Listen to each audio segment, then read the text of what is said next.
Anyway, thanks for having me. And midway through this, I actually realized, and I'm sure why this is planned this way. Okay. Oh, it's because it's mirroring. Sorry about this.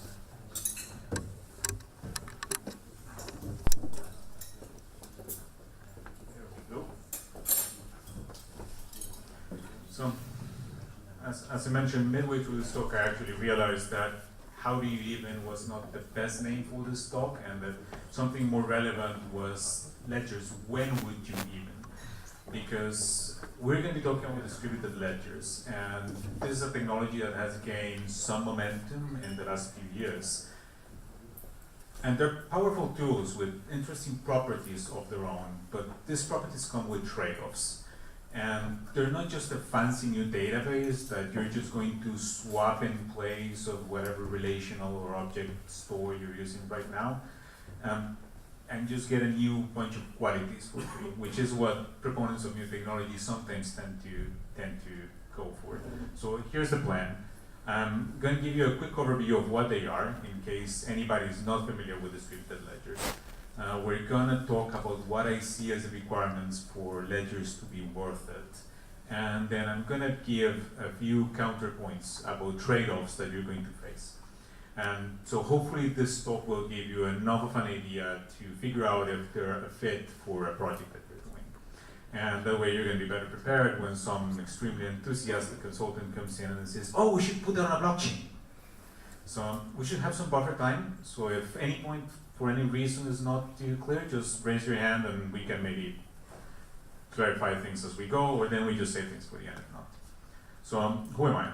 As Oliver mentioned, I'm Ricardo Méndez. I'm the technical director for Samsung Next in Europe, and we're based here in Berlin. What we are is an innovation-focused unit of Samsung, where we are doing venture investment in deep tech startups and working with forward-looking entrepreneurs. And my own background is actually not in venture capital. I actually coming at this completely from the tech side. I've run a few startups myself. I've started businesses.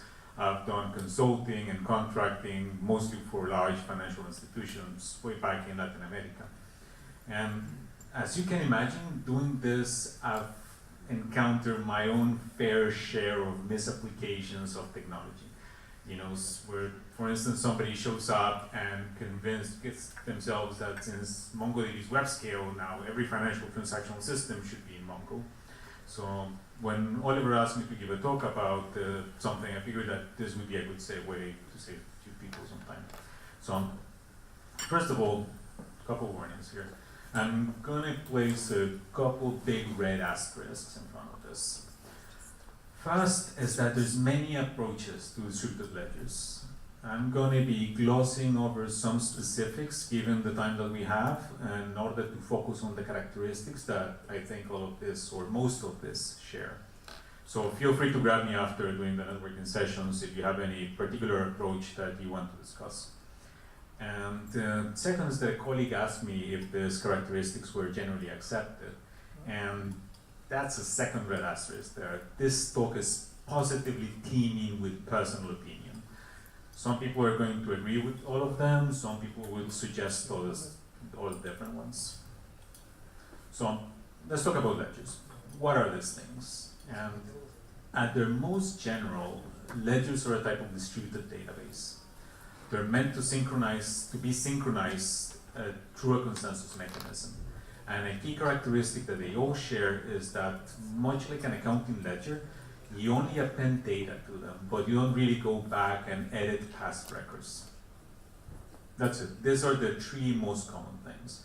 So, for an example, cryptocurrencies is probably the one that everybody has heard of.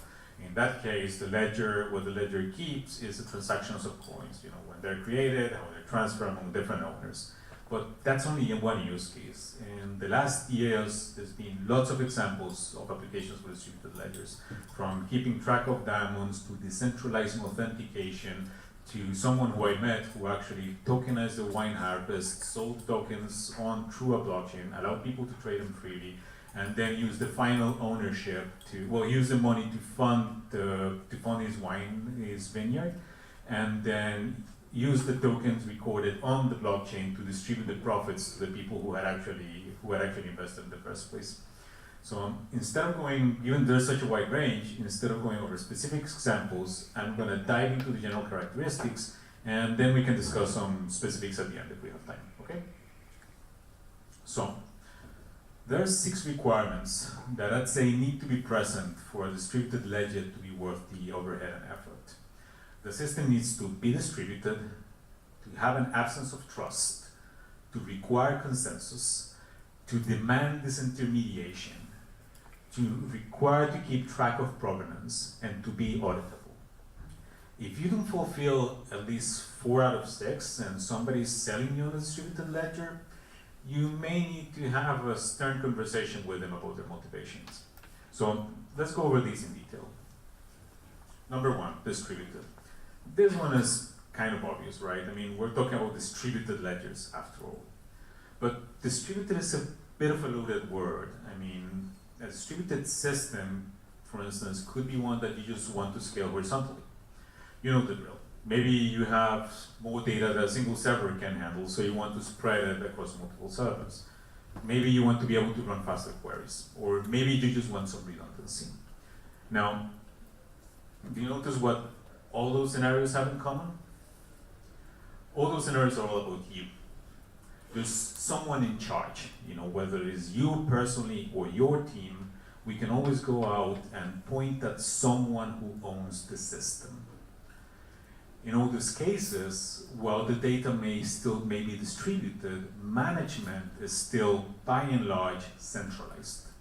And so this is not the type of distribution that we're talking about here. In the case of distributed ledgers, we're talking about a system that is distributed organizationally. So our first characteristic is that this needs to be systems that are spread out not only across multiple servers, not only across multiple data centers, but across multiple organizations or individuals. And all the stakeholders, they all have a full copy of the data, can read from it, and can potentially write back to the ledger as a whole. Now, these stakeholders may have agreed up front on who gets to participate, or in the case of pooling ledgers, the group might also be open to all comers. Which brings us to the second key requirement. There's an absence of trust. There are permission ledgers out there where only some participants get to read or write, but the majority of use cases out there are cases where there is really no trust among participants. And it should be obvious to anyone who has designed a centralized enterprise system that there's a certain amount of trust involved, even if limited. If someone is inside our API wall, inside our network, we trust them more than somebody who's outside, right? If Bob is a user, we know exactly what Bob can and cannot do, assuming the permission was configured correctly. If Alice is an administrator, we trust Alice not to intentionally mangle our database. We may have a transaction log that we can reconstruct the database from. We may have backups, but these are all still just recovery mechanisms. There's still a certain fundamental assumption that malicious events are rare and that we can control them by placing trust in the right people and assign rights in the right way. Distributed ledgers, on the other hand, are very useful when you can't make these assumptions. And I'm going to elaborate on this a little bit more when we look at the other requirements and counterpoints. So for now, let's move on to consensus. Given that all these participants don't trust each other, you're going to need some sort of mechanism to agree on what ends up being recorded. Because ledgers are append on the database, as I mentioned, and a database exists to record the state of the world. Consensus is the mechanism through which all the participants agree on what the state of the world is. On a centralized approach, where you have control of the users, there's really no need for consensus. As long as Alice has the right permission, the database just lets her write to the store. Ledgers things are a little bit different. There are several consensus mechanisms, and we don't really have time to go into the detail, but a good starting point would be looking into Byzantine fault tolerance and practical Byzantine fault tolerance. Effectively, what ends up happening is that all nodes involved end up voting, and there's certain defined criteria for what's considered a safe level of agreement. If the problem that you're trying to solve can inherently use a consensus mechanism for deciding what gets recorded, then distributed ledgers might be a good fit. And there's another quality that kind of drops out of this tree, which is disintermediation. But much like with distribution, let's define this first. There are many forms of intermediaries. Banks are a trivial example. If in order for me to send you money, we need to go through two financial institutions and probably a third-party system, I don't think I need to convince you that all these are intermediaries. Now, monopolistic validators can be intermediaries too. Suppose that I'm selling you my car. You probably want to make sure that I actually own it, right? For which you would need to go to a single trusted third party, the vehicle registry. And once you do decide to buy it, back where I come from, you would need two intermediaries, one non-monopolistic and one monopolistic. The non-monopolistic would be the lawyer which authenticates the fact that I sold you the car, and the monopolistic is again the vehicle registry where you actually need to go in and register that the car belongs to you now. These are all organizational examples, but we can have technological intermediaries as well. And they share a common trait with organizational intermediaries, in that they are gatekeepers between you and the task that you want to accomplish. In fact, I generalize it and say that anything that you can directly control or fork, anything that sits behind an impenetrable API wall, acts as an intermediary as well. For a distributed ledger to work, actually, the system's requirements need to almost abhor this type of gatekeeping. So let's go back. If we combine the three previous characteristics, we now have a system where everybody involved has a copy of the data, everyone can try to write to the shared state of the world, and every node involved agrees on if this change takes place or not. If we have these three characteristics already, well, we no longer need a central control mechanism acting as an intermediary for which actions take place. Keep in mind, of course, that this is going to have some business implications. I mean, being an intermediary between people and data is a profitable business, so you may want to make sure that your stakeholders are fine with being completely disintermediated. Which brings us to number 5, provenance. By now, we have a system where the data can be out of our control, where we don't trust anyone who may be writing to it, so we're going to need to design some mechanism to agree on the world state, and which pretty much almost refuses to leave behind an API wall. If you throw this form into a design document, chances are the first question anyone asks is going to be, well, how the hell do I know where the data came from in the first place? If so, great, because ledgers are actually ideal when you are required to record provenance.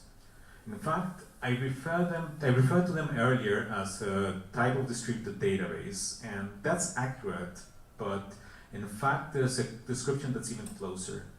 And it is that ledgers are append-only logs. And that's what you're doing. You're only logging changes. You're taking a diff from the last state and adding it at the end. This means that you're going to get a full history of where the current state of the world came from, all the time.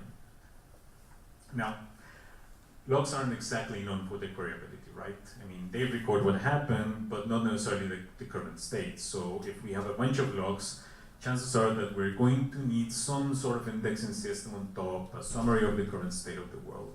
So they're useful, but this is an area where they generate some overhead. And we're going to come back to this when we talk about the counterpoints. So we get to the number 6. We now have a provenance characteristic that we just added to our extremely open and rapidly public database. Something that almost drops out of this 5 is that this system is going to be radically auditable. And that is the last requirement on my list.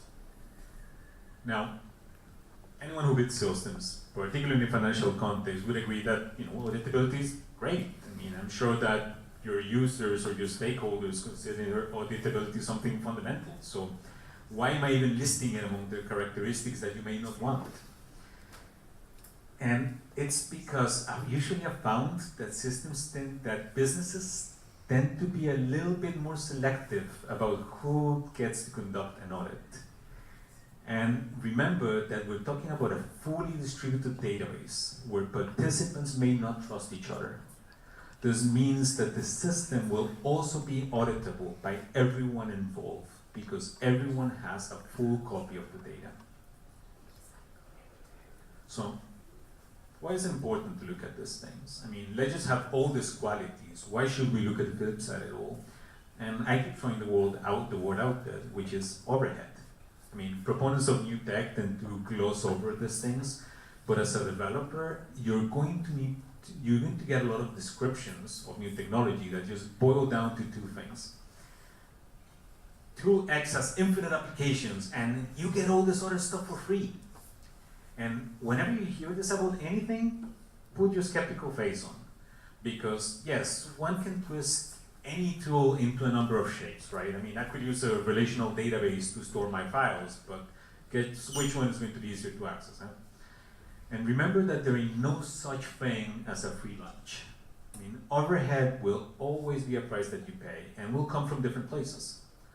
Some of it will be technical, and will have an impact on the application's performance. Some of it will come from the architecture, and will force some design decisions on you. Some of this is going to simply be cognitive, because these are new tools, and learning how to use them has a cost. And you're going to be better off if you learn how to use these trade-offs in a project that the tools are well suited for. So with this in mind, let's talk about the counterpoints. We had the 6 points on the left, and we're going to go to the counterpoints, which is you may have something that's organizationally centralized, you may have a trust structure that you depend on, you may not need or want consensus, you may have trusted intermediaries, you may have better alternatives to provenance, and you may want to control sharing. Now, the most obvious case in which this might break down is if you have a system that is organizationally centralized. If you only care about distributed data, but all the data should be under the central control of a single organization, look elsewhere. You may want to have your data distributed horizontally, but if so, you're better off by using something like Couchbase or DynamoDB or anything else that was designed specifically for that purpose. Now, suppose that you do have trusted parties, or a situation where you might need some fine-grained trust setup. In that case, I expect that whatever user taxonomy you have, it's going to be easier to build that into the system than to try and twist the consensus mechanism into that shape. Because remember that consensus has a cost, which could manifest as dry latency or design constraints. And you don't want to pay a price unless it actually buys you something. Because consensus basically means that a majority of nodes in the network needs to agree on what the truth is. If you have trust, then you don't need consensus. What you have instead is a central access control list, which you just use to validate any user's actions. As long as your system can check Alice's permissions before she tries to edit pub records, that's all consensus that you're going to need. And trusted intermediaries is a case where I see a lot of these systems break down. So it bears going a little bit more into depth with. And I mean, a sample use case that you have heard for distributed ledgers might be sovereign identity. Now, there's two types of identity that we need to consider. The first is your real world government-backed identity, right? And the second is the set of any online identities that you may want to create to identify yourself within systems and all the information associated with it. Now, the second case fully belongs online. Using public cryptography, we don't really need any intermediaries to determine that I am user Ricardo, right? I mean, I can prove that directly by being in control of a certain private key. There's no reason why I should need Google login, Facebook login, or Google Auth, or anything like this. I mean, if you look at a case, for instance, from this talk, I'm going to get some badge on the SAP profile. It would be great if this could just live on a state where I can just carry it across multiple sites instead of just being tied to a single system. On the other hand, real-world identity currently depends entirely on trusted intermediaries. Whether I use an ID card or a passport, like anyone getting a copy of this document really has no way to trust the document itself. They only trust that they can go to a third party, the government's ID registry, and ask them to validate this information. And so once there's an external point of trust, and that point of trust is anyone but the person making the claim, a distributed ledger becomes less relevant. If you're building such a system, you have alternatives. I mean, you could just build it on a good old relational database and slap an API wall in front of it, and that's it. And if your system can live behind an API wall and everybody involved would be just as happy, then you're going to have a harder time making the case for ledger. Fifth possibility is that you may have other approaches to determine provenance. If we look back at the ID example, for instance, I mean, yeah, I could have the ID office vouch for my copy of the identity on a blockchain, and then you just point everybody to a cryptographic assertion, right? That's a possibility. But this assumes that both the office validating my identity and whomever wants to check it are technically savvy enough, and we might be a ways from that. Because this is not about tech, this is about what actual use. And even if these offices are technically savvy enough, there are other alternatives as well. Like the ID office could just give me a PGP sign statement, for instance, which anybody who wants to check can just validate against the registrar's public key. And if we're talking about other types of provenance, well, we have been tracking this for ages the old way. We just simply keep a log of who altered what record. So if provenance is the only part of distributed ledgers that you actually care about, or the only part that buys you something, you may want to reconsider. And finally, as a counterpoint to their auditability, if you need to have fine-grained control over what information gets shared and replicated, look elsewhere. If you're choosing a distributed ledger as your data storage, you need to start by working from the assumption that everyone can see all the data that you have. I mean, we're effectively talking about the equivalent of giving everybody a copy of the entire database. Now, depending on the system, that everyone might be 5 large institutions, or it might actually be the entire world. And it's also possible that the data being logged is actually encrypted, right? But the fact still is that everyone will get access to every record that ends up being written, encrypted or not. And even if it's encrypted, I hope that everybody knows, metadata can be extremely revealing. So, summing up quickly here, if you're currently having to add a few of these characteristics yourself, hopefully all 6, but maybe just 4 or 5 of the big ones are enough, then distributed ledgers are a great choice. They're really going to do all the heavy lifting on that section for you. If you're not having to add those things and you just think that they'll be nice to have, well, maybe you just want to stick with Postgres. Thank you.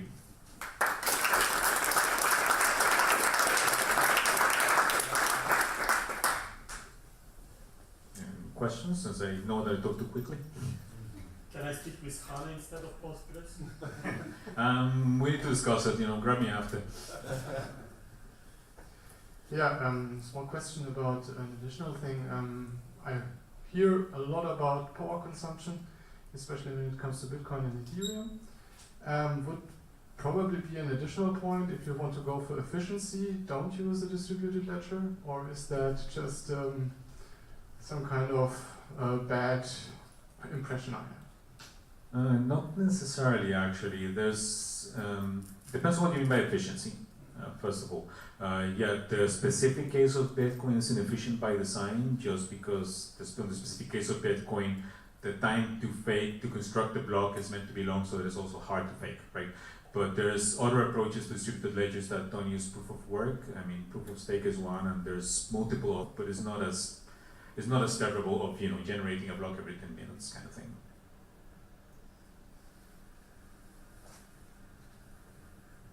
Other questions?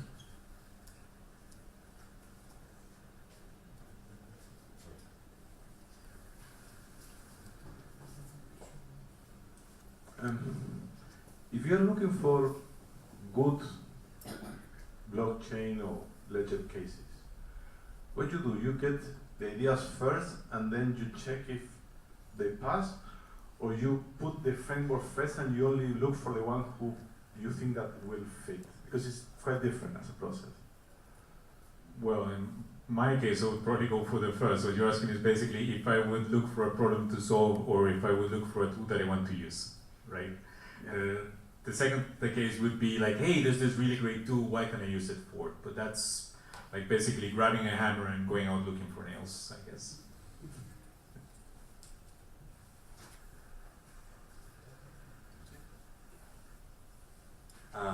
Thank you. I also work in a financial institution, and from the top of my head, I don't know any data in that organization that wouldn't be under some kind of privacy regulation. So even if I have some kind of non-compliance relevant data and I encrypt it and this gets blown into a distributed ledger, what happens when the regulations change? So I can't imagine sensitive data being stored that way because people would freak out. So what's left? What kind of data can this actually be used for with some kind of scale and efficiency? Yeah, actually that's a great point. Remember that these things are append only. Something that this is completely going to be grabbed at is the right to be forgotten situation. You know, you're not forgotten. This is going to exist everywhere for the rest of eternity, basically. So yeah, if you are working with data that you basically don't want to share, this is definitely terrible for that. This is more for things that, as I mentioned, you want to have public, at least among the group that is sharing the information. You may have a case of financial data where, again, this doesn't need to be public, doesn't necessarily need to be the entire world. It could just be 5 institutions that have an agreement, and maybe there is a framework that does allow you to share that between other data processors, for instance. So in that case, you could still use this, but again, it really depends on if all the other characteristics benefit you or not. I suspect that actually you're going to find that all the other problems, like not being able to remove data or not having fine-grained control to what you actually end up sharing, I expect those are going to be bigger issues in that case.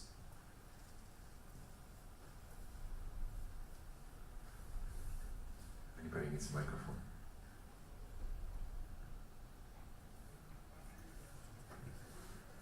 Perhaps following up on this one, what is the most ridiculous use case that you have ever seen someone propose this technology to use for?